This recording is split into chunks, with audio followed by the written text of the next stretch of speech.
Ladies and gentlemen, Keith from iRepair Autos. Today I'm going to show you quickly how to bleed the air out of your steering rack, otherwise known as the rack and pinion. This may be necessary if you had to change the washer bushing off of your reservoir, or if you put in a new rack and pinion system. So you may have remembered in my previous video where I've showed you how to change that bushing. So let's get started with the bleeding of the system.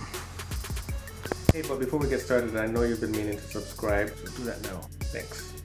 Alright, for this job you're going to use a nice jack, and you're going to use jack stands. So what we're going to do, we're going to jack up the front of the car and put jack stands on each side. Do not forget to put on your parking brake. Very crucial for this job. Once both sides are jacked up, we then move into the engine compartment, and we're going to take off engine cover, give us some access. We're going to remove this breather hose, move it out of the way. We're going to open up power steering fluid reservoir, then going inside the vehicle, turn the key to ignition 2. Don't start it. We just want to unlock steering wheel or prevent it from locking up. We're going to turn the steering wheel all the way to the left, then we're going to turn the steering wheel all the way to the right, and we're going to keep doing that. We're going to continue to keep turning the steering wheel left and right continuously, looking inside here for bubbles, tiny bubbles. You might not even see them, they're so small, like pinhole bubbles, and you will fill up, top off the fluid as needed while you're doing this. Part number is in the description below, but you want to use genuine Mercedes-Benz power steering oil. Okay, anyway, we're going to continue doing this until all of the bubbles are no longer seen. I'm going to do that by peering inside there while we're doing it. Once those bubbles are no longer moving, then what we're going to do is remove the jacks that are underneath and then lower the car back down on both sides in the front.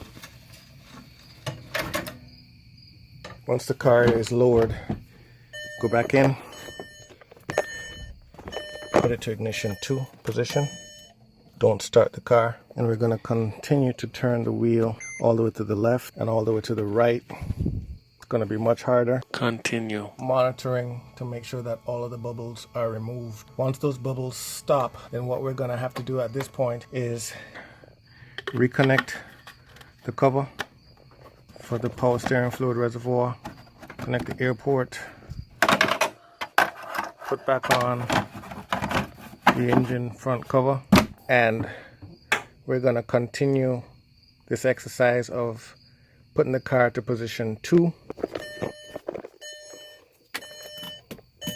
engine to position 2, and we're going to continue turning the steering wheel all the way to the left, then all the way back over to the right until all the bubbles are no longer seen. Check our fluid level, top it off with the power steering fluid, and then we're going to start the car. And we're going to continue that exercise of turning steering wheel all the way to the left and all the way to the right, all the way to the left, all the way to the right.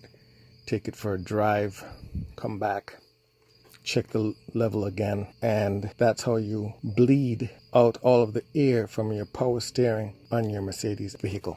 As always, everyone, don't forget to like, share, subscribe. Thanks, and peace out.